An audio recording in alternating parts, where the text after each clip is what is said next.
Chers élèves, bonjour, je suis Ndjekoska Jimbaye Patrice, professeur de français du secondaire. Bienvenue à la suite de notre cours sur la conscience nationale illustrée par l'œuvre La tragédie du roi Christophe d'Aimé Césaire. Nous avons eu à la séquence précédente présenté l'œuvre. À présent, nous allons donc présenter les sources d'inspiration. Qu'est-ce qui a donc motivé, quel est le mobile donc de la production de cette pièce? Vous savez, les faits relatés et les personnages cités dans la tragédie du roi Christophe qui ont inspiré Césaire sont tirés de l'histoire vraie d'Haïti. Nous avons d'abord des personnages ici. Nous avons Toussaint Louverture, c'est-à-dire c'est lui le père de la révolution qui a conduit donc à l'indépendance Haïti. Et voilà, il est né donc en 1758 à Saint-Domingue et mort prisonnier en France en 1803. Et donc une année avant l'indépendance d'Haïti. Et donc Christophe, dont la pièce porte le nom, n'est autre que l'un des compagnons donc de Toussaint Louverture. Voilà, c'est ça. Et nous avons aussi Jacques Dessalines. Jacques Dessalines, c'est l'empereur d'Haïti. C'est un des compagnons aussi de Toussaint Louverture qui va l'aider à chasser les Anglais de l'île en 1803. Et donc, il se révolte contre un certain Rochambeau et proclame l'indépendance de Saint-Domingue le 1er janvier 1804. Voilà, c'est la date de l'indépendance d'Haïti. Voilà. Il va donc devenir l'empereur de l'île, mais il serait un grand tyran. Et il va être ensuite être assassiné. Voilà ça. Et ensuite, nous avons Henri Christophe. Henri Christophe, voilà, c'est lui dont la pièce porte le nom. Il est né à l'île de la Grenade en 1767. 1767. Il était un esclave affranchi, c'est-à-dire libre et lieutenant de Toussaint Louverture. À la mort de Dessalines, il lui succède et devient président de la République d'Haïti de 1806 à 1811. 1806 à 1811. Voilà, c'est ça. Donc, il se fera couronner roi. Hein, roi. De 1811 à 1820. Donc, comme Louis XIV, Louis XV, Louis XVIII. Voilà, c'est ça. Et ce qui va inspirer l'auteur, c'est quoi? C'est lors d'un voyage en Haïti en 1944 qu'Aimé Césaire a visité la citadelle que le roi Christophe avait fait construire par son peuple. Il était ému par l'histoire de ce roi qui demandait trop à son peuple. Donc, il imposait des efforts inhumains qui feront oublier le passé de l'esclavage. Donc, incompris le pouvoir de Christophe sera considéré comme impitoyable et tyrannique. Et les troupes de Pétion se soulèvent contre le roi, sans doute secrètement financé par la France. Et le roi Henri Ier assiste donc à la défaite de sa troupe.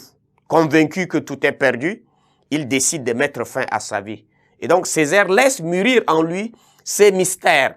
C'est-à-dire cette tragédie est en réalité celle des jeunes États africains.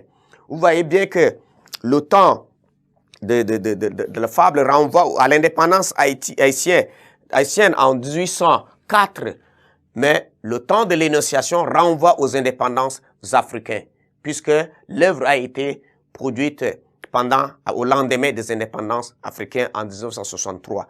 Et donc, en parlant du roi Christophe ici, Aimé Césaire veut nous présenter l'état d'âme, ou soit l'autre, la façon d'être des pères des indépendances, ou soit des pays africains nouvellement indépendants et qui n'arrivent pas à faire l'unité, ou soit à pouvoir s'inscrire dans la logique de la construction, puisque le peuple même n'est pas mature, ne comprend pas ce qu'on attend par liberté. Et ce qu'il faut faire aussi pour donner un peu de crédibilité ou sens à cette liberté-là. Voilà ce que Aimé Césaire veut nous faire comprendre. Et donc, nous allons d'un moment à l'autre entrer dans l'analyse de l'œuvre. Donc, nous allons voir, voilà, comment Christophe s'était donc pris pour pouvoir conduire son peuple. Merci de votre attention.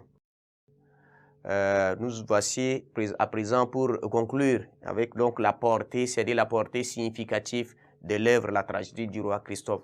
Vous savez, la pièce écrite, La tragédie du roi Christophe, écrite en pleine période de la littérature engagée, c'est-à-dire notamment en 1963. Elle traite donc un problème contemporain, c'est-à-dire de l'avis des critiques.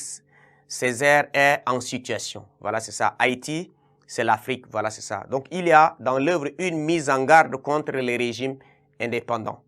L'auteur s'inspire de la réalité d'un phénomène historique qu'il transpose dans les événements contemporains. Donc, l'idée qu'on rencontre dans l'œuvre où la leçon à tirer réside dans ce qu'on appelle l'abus du pouvoir. Donc, l'Europe a des yeux tournés vers l'Afrique. Mais à travers son œuvre, Césaire voudrait plutôt le mettre en garde. Et pour ce faire, selon lui, la prise de conscience doit renaître dans toute la communauté noire. Vous voyez ça? Et donc la tragédie du roi Christophe met en scène le roi qui utilise les moyens forts pour relever le défi de la colonisation. Donc animé d'un nationalisme fort, Christophe n'a d'autre intérêt que son peuple. C'est pourquoi il se montre ferme, intransigeant vis-à-vis de ces derniers. Et la base de cet amour, c'est la négritude que Césaire définit comme étant le simple fait d'être noir et d'accepter son destin de coloniser et d'opprimer. Donc notons que tout le combat de Christophe vise l'indépendance et la reconquête de la dignité de son peuple, longtemps bafoué, pour rejoindre le célèbre Sékou Touré qui affirmait en 1958 « Nous préférons la liberté dans la pauvreté à la richesse dans l'esclavage ». Donc cette œuvre est d'actualité et nous rappelle les mésaventures des pères des indépendances. C'est-à-dire pour Christophe, on ne saurait conquérir la liberté sans le travail. C'est ainsi qu'il met tout le monde au pas. Son objectif primordial est de sortir son peuple de la rate de l'histoire, c'est-à-dire de la misère du sous-développement. C'est pourquoi il va dire, je demande trop aux hommes, il dit, mais nous sommes en sorte dans une fosse, dans de fausses qu'il est en train de parler. Donc, il parle de sous-développement. Donc, c'est une mission hautement noble, certes, mais pour y arriver, il faut, selon Christophe, de la détermination. Compter sur ses propres moyens, ses propres atouts, pas sur les autres.